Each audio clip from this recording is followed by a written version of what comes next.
मैं डॉक्टर अलिशा हूँ जो आपको असिस्ट करूँगी। हाँ, मुझे डॉक्टर नवीद ने बताया था। ओके।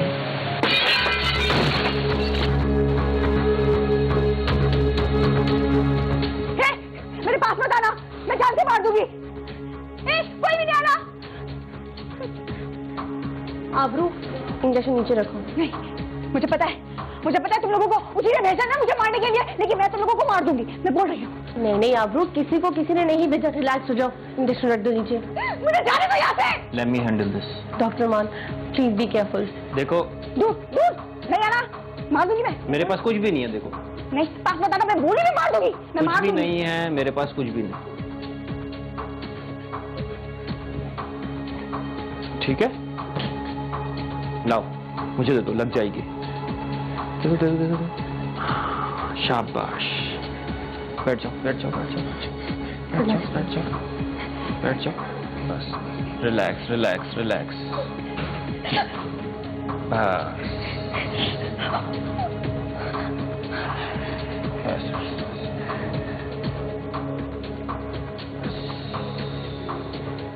इनको बेड पे लिटाओ।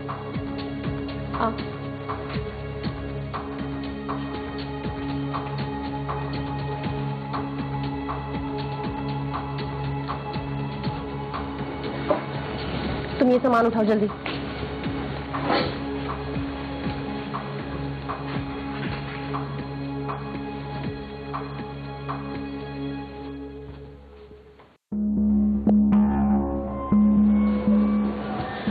नो डाउट डॉक्टर मान, जिस तरह से आपने आबरू को हैंडल किया, हैट्स ऑफ टू यू। लेकिन उसकी कंडीशन हमेशा चेंज होती रहती है। जैसे आज रात बहुत लाउड थी, कभी बिल्कुल खामोश हो जाती है, कभी किसी को पहचानती है और कभी रोज देखने वाले इंसान को भी पहचानने से बिल्कुल इनकार कर देती है, और कभी जरूरत से ज्यादा सो जाती है और कभी कभार कई रातों तक जागती रहती है। I just don't understand. और जब से वो यहाँ एडमिट हुई हैं, उनके हस्बैंड ने सीनियर्स को बताया कि उन्होंने अपने हस्बैंड पर जानलेवा हमला तक करने की कोशिश की है। Severe stage of Alzheimer. Yes doctor, ये उनकी डायरी है जिसमें वो रोजाना कुछ ना कुछ नोट करती है मेमोराइज करने के लिए। और हाँ डॉक्टर, एक और बात थी, जब से वो यहाँ एडमिट हुई हैं, उनके हस्बैंड उनसे एक बार भी मिलने नहीं आए। अच्छा, इस पेशेंट आबरू को मैं खुद ट्रीटमेंट करूंगा। मगर डॉक्टर अरमान, इस पेशेंट को तो डॉक्टर तफसीर देख रहे हैं ना। उनसे मैं पर्सनली बात कर लूंगा। आप अभी वार्ड नंबर 6 में जाके वहाँ के पेशेंट को देख लो। Okay doctor. Basically Alzheimer is a neuro degenerative disease. यानी अगर आप एक हेल्दी पर्सन के ब्रेन को देखें और एक अल्जाइमर पेशेंट के ब्रेन को देखें तो उसमें एक वाज़ेह फ़र्क नज़र आएगा। ये बहुत पुरानी बात नहीं है। 1906 एलॉइस अल्जाइमर नाम का एक साइकियाट्रिस्ट, तो उन्होंने इस चीज़ को डिस्कवर किया। और किस तरह से डिस्कवर हुआ कि एक पेशेंट जो कि इसी बीमारी में, यानी एक ब्रेन की बीमारी में उनका इंतकाल हुआ, तो उन्होंने उनके ब्रेन में कुछ चेंजेस देखी और फिर उन्होंने उनके सिम्टम्स को रिलेट किया और फाइंड आउट किया, तो पता चला कि ये सारी सिम्टम्स अगर किसी के अंदर मौजूद हों तो इस तरह की ब्रेन एनाटॉमी और उसकी जो एक स्ट्रक्चर है वो चेंज हो जाता है।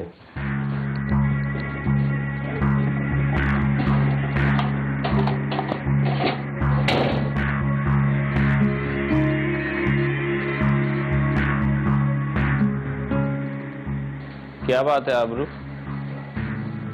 मुझे नर्स ने बताया कि आपने अभी तक खाना नहीं खाया। आप इसे तो नहीं ढूंढ रही?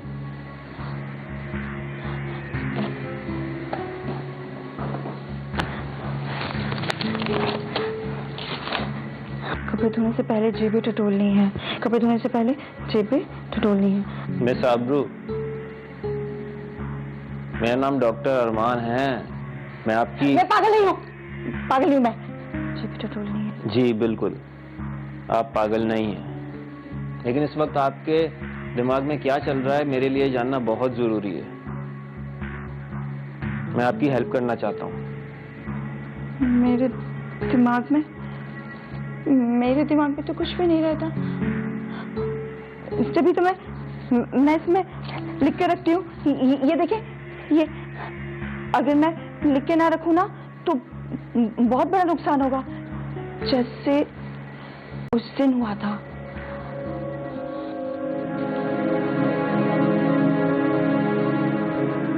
अरे सुन, वो मेरे काम का कागज था, तूने देखा? मिल नहीं रहा। अगर काम का कागज था तो संभाल के रखना चाहिए था। तुझे कितनी बार बोला है कि जितना पूछो सिर्फ उतना जवाब दे, ज्यादा जुबान नहीं चलाया कर मेरे साथ।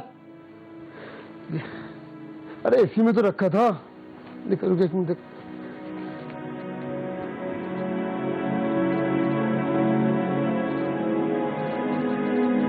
अरे अरे अकल की अंधी, ये क्या किया तूने? कपड़ों के साथ साथ इसे भी धो दिया।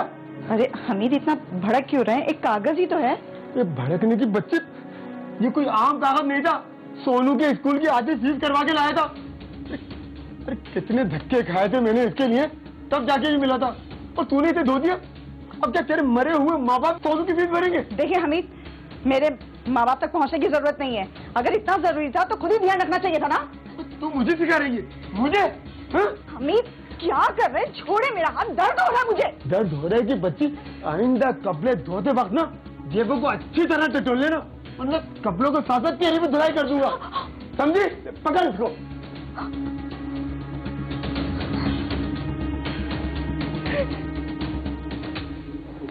लेकिन मैं तो अपने सारे काम ठीक से करती हूँ।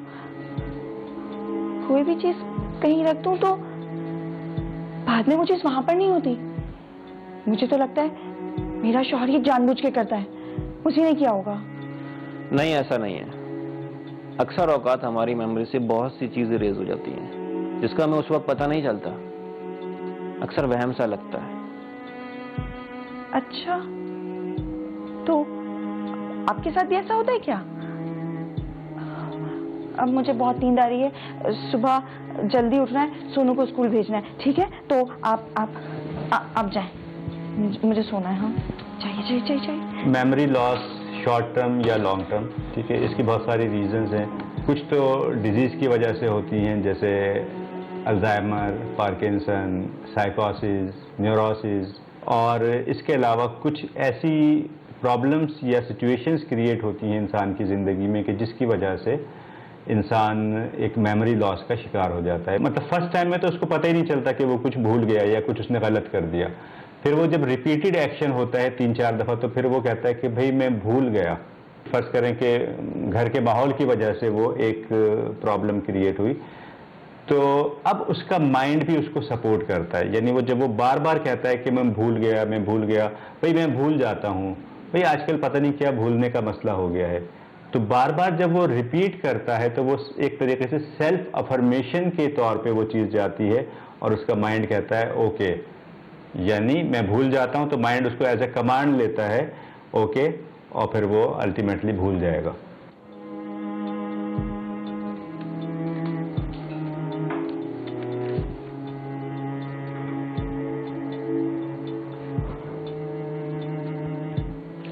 सर, मेरा ड्यूटी टाइमिंग ख़त्म हो गया है। अगर आप माइंड ना करें तो मैं ये बोर्ड रूम क्लोज कर दूं? नहीं, मैं आज रात यहीं रुकूंगा। लेकिन आप तो सुबह की शिफ्ट करते हैं ना? हाँ, कुछ क्रिटिकल केस हैं, ज़रा उन पे वर्किंग करनी है। ठीक है सर, आप कहें तो मैं आपके लिए कॉफ़ी भिजवा दूं? Please, thank you.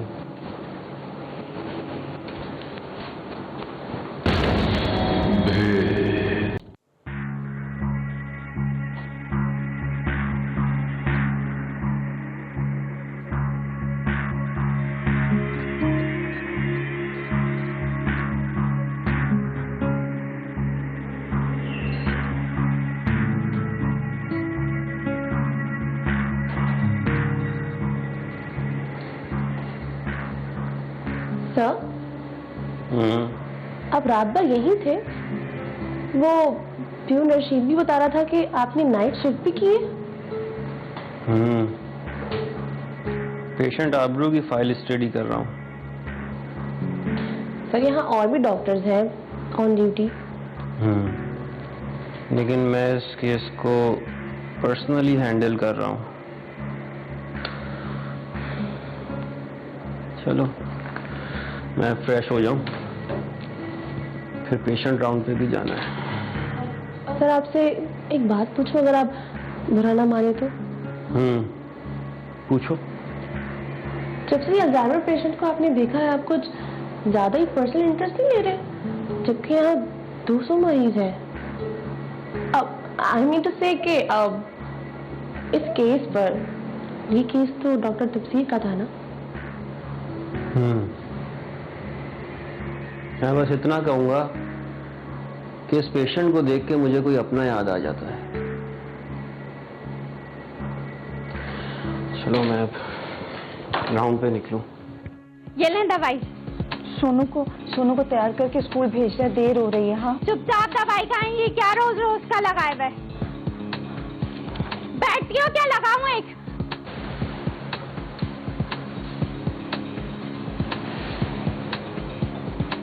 क्या हो रहा है ये?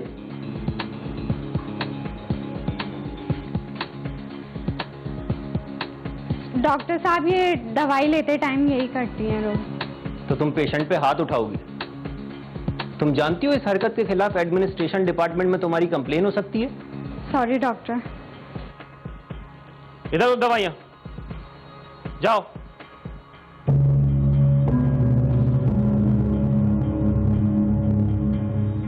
ये दवाई खा लो, शाबाश।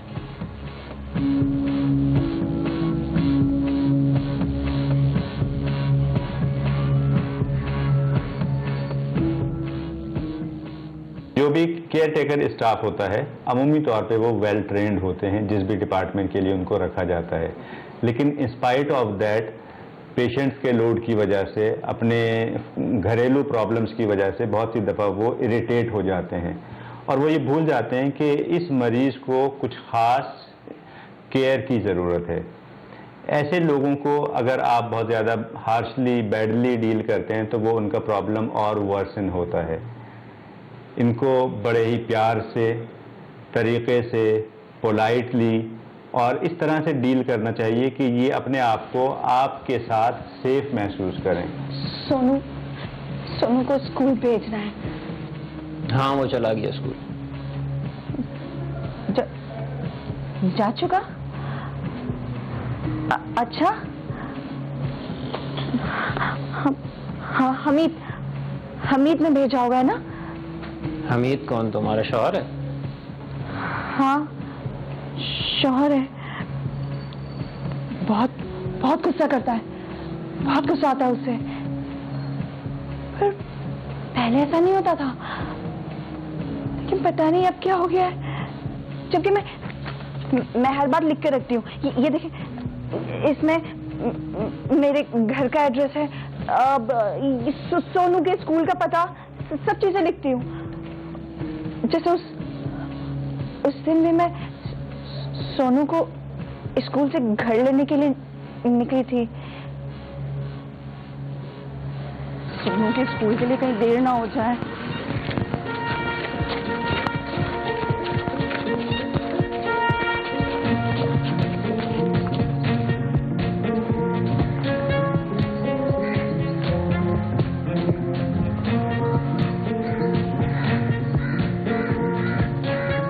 भाई सुनिए। जी कहें। भाई मुझे बताइएगा, सोनू का स्कूल कहाँ है? ये स्कूल का नाम है क्या? नहीं, सोनू तो मेरे बेटे का नाम है। तो बहन जी स्कूल का नाम बताए ना। स्कूल का नाम? हाँ, स्कूल का नाम क्या हुआ? स्कूल का नाम याद नहीं आ रहा आपको? भाई, स्कूल का नाम याद नहीं आ रहा। वैसे ये जगह कौन सी है, कुछ बता सकते हैं आप मुझे? ये जगह बेशर्म औरत, तू यहाँ खाली गप्पे मार रही है। और वह स्कूल में सोनू का रो के बुरा हाल हो गया। बहुत अच्छा हुआ कि स्कूल से मुझे फोन आ गया, तो मुझे काम छोड़ के यहाँ आना पड़ा। भाई आपको गलतफहमी हुई है, बहन स्कूल का ही पूछ रही थी। वो बस भाई रहने दे, बहुत देखे हैं तेरे जैसे जो छोड़ के आते ही फौरन बहन बना लेते हैं। क्या हो गया? अपना काम करो भाई। चल निकल यहाँ से। हाँ, कौन था वो? बोल। हमीद, मुझे नहीं पता, मैं सच कह रही हूँ। मैं सोनू को स्कूल लेने के लिए घर से निकली थी, पर घर के सामने खड़े होके गैर मर्दों से बातें कर रही है और कह रही है कि स्कूल लेने निकली थी। नहीं हमीद, मुझे सच में नहीं पता कि मैं सच कह रही हूँ, लेकिन पता नहीं क्या हुआ कि मैं भूल गई, मुझे कुछ याद नहीं रहा कि... अच्छा, भूल गई है? चल घर चल, आज तेरी याददाश्त ठीक करता हूँ। चल हमें छोड़े।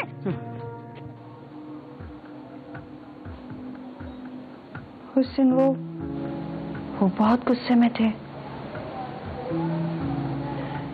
और वो तुम पे हाथ भी उठाता था, मतलब मारता भी था। बच्चे हो या बड़े, मार तो पड़ती है। पर मुझे ये नहीं पता कि मुझे किस बात पे मार पड़ती थी। क्या मैं सच में पागल हो गई हूँ? नहीं, इस बीमारी में अक्सर ऐसा होता है। कभी कभी ब्रेन डेड भी हो जाता है पूरी तरह। तो उसका मतलब मैं मरने वाली हूँ क्या? नहीं, मैं तुम्हारा प्रॉपर इलाज करूंगा अगर तुम अपनी दवाइयाँ टाइम से लेती रहोगी और मुझसे अपनी हर प्रॉब्लम शेयर करोगी, तो मुझे तुम्हारा इलाज करने में आसानी होगी। करोगी ना? तो फिर मैं अपने सोनू से मिलने जा सकूंगी? बिल्कुल जा सकोगी। अच्छा, पेन है आपके पास? पेन बिल्कुल है।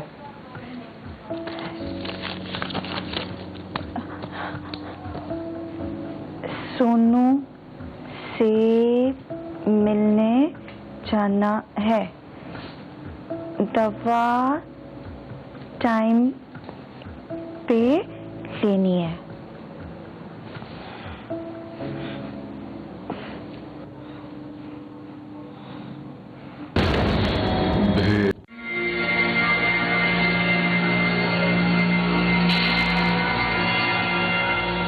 तुम यहाँ क्या कर रही हो?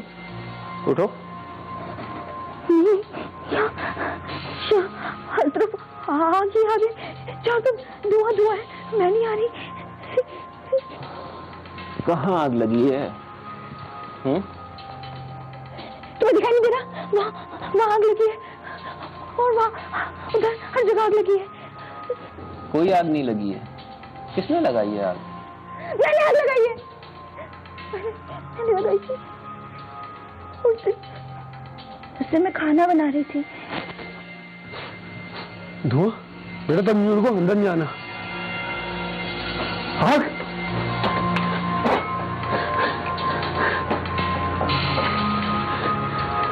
क्या ऑफिस पागल हो रहा है? तुम्हें बड़ा परेशान हूं। आबरू? आबरू? आबरू? आबरू? आबरू? आबरू? आबरू? आबरू? आ गए आप हाथ मुंह धो लें, मैं खाना लगाती हूँ। यार सुकून से सो रही है? लेटी थी, बस आंख लग गई। ये बदबू किस चीज की है? कुछ जल रहा है क्या? कुछ जल रहा है कि बच्ची? तुझे आंख को दिमाग के साथ या नाक बंद करके भी सोती है? पूरे घर को जला देना चाहती थी क्या? मैं तो शुक्र है कि सोनू बाहर घेर रहा था, वरना। सोनू? कौन सोनू? सोनू हमारा इकलौता बेटा। एक तो मैं तेरी भूलने की बीमारी से तंग आ गया हूं। और हाँ, अब क्या अगर तू सोई ना तो जान से मार दूंगा, तुम जान से।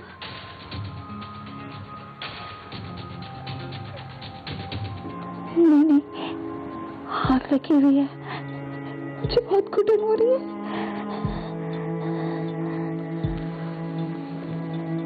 अच्छा चलो ठीक है, यहाँ से बाहर चलते हैं, खुली हवा में। परेशान नहीं हो, आ जाओ, चलें, चलते हैं। आ जाओ, कोई कुछ नहीं करेगा। शाबाश शाबाश, आ जाओ आ जाओ।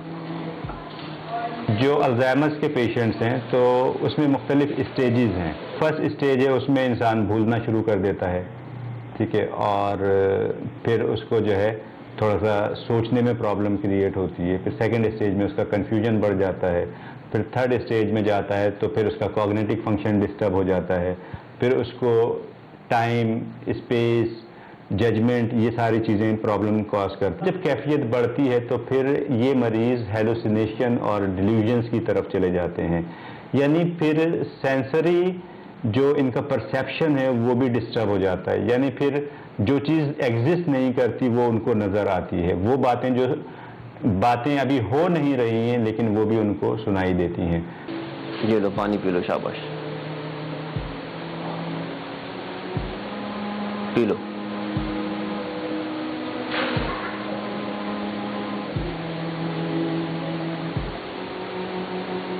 Good girl. अब बेटर फील कर रही हो? अच्छा मुझे ये बताओ कि जब तुम्हारा शौहर तुम्हें यहाँ छोड़ने आया था तो वो कह रहा था कि तुमने उसको मारने की कोशिश की, जान से मारने की कोशिश की।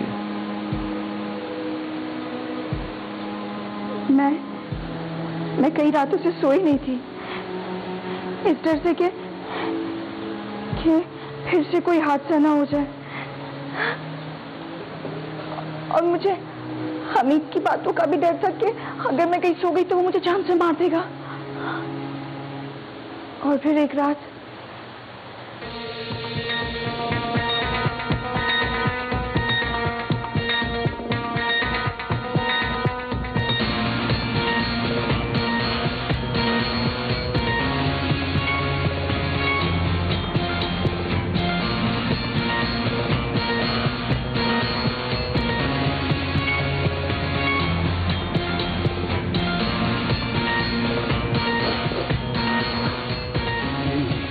ये क्या कर रही तू? तू मुझे जान से मारना चाहता है ना, लेकिन मैं ऐसा नहीं होने दूंगी। पागल हुई क्या? फेंक इसे। मैं पागल नहीं हूँ, तू मुझे पागल साबित करना चाहता है ना? ना तो मुझे सोने देता है ना मुझे जीने देता है, लेकिन आज मैं तुझे जान से मार दूंगी। रुक जा, अमित रुक, नहीं खुलेगा। दरवाजा खोल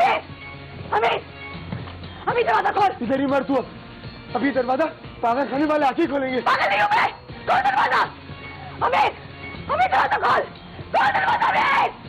अमित मेरा शौहर कहता है कि मैं सारी बातें सारी चीजें भूल जाती हूँ। अगर कुछ याद नहीं रहता तो मैं उसे डायरी में नोट कर लेती हूँ, लेकिन ये सारी बुरी यादें मैं चाहकर भी भूल नहीं पाती। आप तो डॉक्टर है ना, आप मेरा इलाज कीजिए ना, मुझे ठीक कर दे ताकि मैं अपने सोनू से मिल सकूं, अपने घर जा सकूं। प्लीज। तो ऐसी सिचुएशन क्यों पैदा होती है? जब इंसान बहुत ज़्यादा फियरफुल स्टेट में होगा तो वो डिफेंसिव भी होने की कोशिश करेगा। और उसकी रीजंस क्या होती हैं? उसकी रीजंस होती हैं उसके साथ जो दूसरे लोगों का फैमिली रिलेशन है। क्योंकि अगर थोड़ा सा भी आप बुरा बर्ताव करेंगे तो वो उस मरीज को बहुत ज़्यादा बुरा लगेगा, तो फिर तो वो आपको अपना एनिमी समझेगा और फिर उस एनिमिटी को ख़त्म करने के लिए वो किसी भी हद तक जा सकता है। जैसा कि हमने इस स्टोरी में देखा कि वो कैरोसिन ऑयल वगैरह का इस्तेमाल करती है। तो इसलिए ज़रूरी है कि ऐसे मरीज़ों को आप हर वक्त ये बावर कराएं कि आप हमारे साथ बहुत ज़्यादा सेफ़ हैं, we love you, we care you. और इस रवैये से आप एक अच्छी बॉन्डिंग डेवलप कर सकते हैं और एक अच्छे रिलेशनशिप को आगे लेके चल सकते हैं। नर्स, ये वार्ड नंबर 4 की मेडिकेशन चल रही है? जी डॉक्टर, बिल्कुल। अच्छा डॉक्टर, ये कुछ मेडिसिन हैं जो डॉक्टर ने कट करवाई हैं। ये डॉक्टर रहमान आएंगे, वो देख लेंगे। ठीक है, आप रख दो, मैं देख लेती हूँ। ये अपना आबरू किस वार्ड में है? शौहर उसका, वो ठीक हुई कि नहीं? डॉक्टर अरमान, ये आबरू के हस्बैंड हैं और सर ये डॉक्टर अरमान है, यही उनका केस देख रहे हैं। तो आप प्लीज इनसे बात कर लीजिए, ये आपको बेहतर बता सकते हैं। ठीक है डॉक्टर साहब, कब छुट्टी मिलेगी इसे? अगर उसका इलाज हो गया हो तो घर ले जा सकते हो इसे? नहीं, अभी नहीं ले जा सकते, उसके कुछ टेस्ट और ट्रीटमेंट्स बाकी हैं। कुछ वक्त अभी हम और उसे यहाँ रखेंगे। कुछ दिन और रखना पड़ेगा? क्या मतलब है आपका कि कुछ दिन और रखना पड़ेगा? इतने पैसे नहीं है मेरे पास कि उसका इलाज कराता फिरूं मैं। घर पे हजारों काम पड़े हुए हैं और वो यहाँ नवाबों की तरह आराम कर रही है, और वहां मेरा जीना हराम हो गया है। घर देखूं, दफ्तर देखूं, क्या क्या देखूं मैं? इसके माँ बाप इसको मेरे मत्थे मार के चलेगा, इसको, इस पागल लड़की को। किस किस्म के इंसान हैं आप? आपके अंदर इंसानियत नाम की चीज भी है कि नहीं? आबरू की इस हालत के जिम्मेदार आप खुद भी हैं। मैं जिम्मेदार हूं? वो कैसे? वो पहले से ही ऐसी है। अच्छा, आप उस पर मारपीट नहीं करते थे, उसे अजियत नहीं देते थे? ओह, तो यहाँ बैठ के वो टिस्मे बहा रही है, हैं? सुनो डॉक्टर, वो मेरी बीवी है, मैं उसे मारूं, पीटूं या जो चाहे उसके साथ करूं, तुम होते कौन हो? और वो मेरा सुकून बर्बाद करके यहाँ आराम कर रही है। कितना अच्छा होता है कि अपने माँ बाप के साथ साथ वो भी मर जाती। अगर इतनी तकलीफ है आबरू से तो दे देना तलाक उसे। हाँ दे दूंगा तलाक उसे, और तू कर ले उससे शादी और भुगत उसे। कर लूंगा और संभाल भी लूंगा। ओह, ये सब चल रहा है यहाँ पर इलाज की आड़ में। देखिए आप प्लीज जाइए यहाँ से, जाइए आप। देख लूंगा डॉक्टर तुझे। मैंने कहा जाइए यहाँ से। इस तरह के मरीज चाहे वो मैरिटल स्टेटस उनका मैरिड हो या सिंगल हो, उनके साथ बहुत ही डिफरेंटली आपको पेश आना पड़ेगा। और अगर हम शादीशुदा ज़िंदगी की बात करें तो फिर उनकी वो अज़वाजी ज़िंदगी टू सम एक्सटेंट डिस्टर्ब रहती है। अब वो डिस्टर्ब तो हो गई है लाइफ, लेकिन अगर आप उसको फर्दर तरीके से डील नहीं करेंगे तो वो मज़ीद डिटेरियोरेट होती रहेगी, हालत ख़राब होती रहेगी, आपकी अज़वाजी ज़िंदगी की भी और आपके लाइफ पार्टनर की भी। तो ऐसे लोगों को तरीके से डील करें, उनकी एक शेड्यूल आप सेट करें, उनका टाइम टेबल होना चाहिए, उन्हें पता हो कि कौन सी चीज़ किस वक्त होती है, ताकि वो भी फिर आपको रिस्पॉन्ड करें और दोनों एक दूसरे को सपोर्ट करें।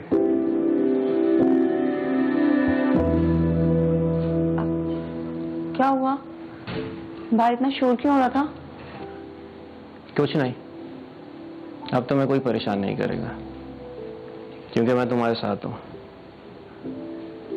और जब तक मैं तुम्हारे साथ हूं तो मैं कोई तकलीफ नहीं होने दूंगा। आप कौन है? मैं डॉक्टर अरमान, तुम्हारा डॉक्टर। अभी तक मैं ही तुम्हारा इलाज कर रहा हूं। अरमान,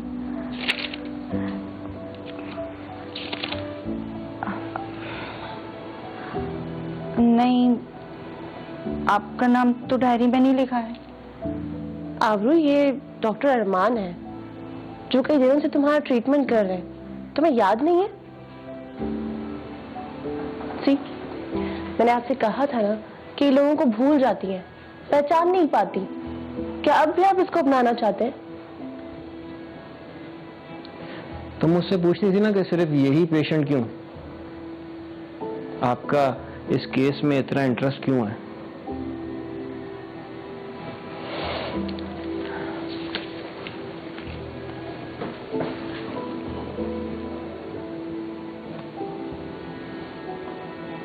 मेरी मॉम भी अल्जाइमर की मरीज थी।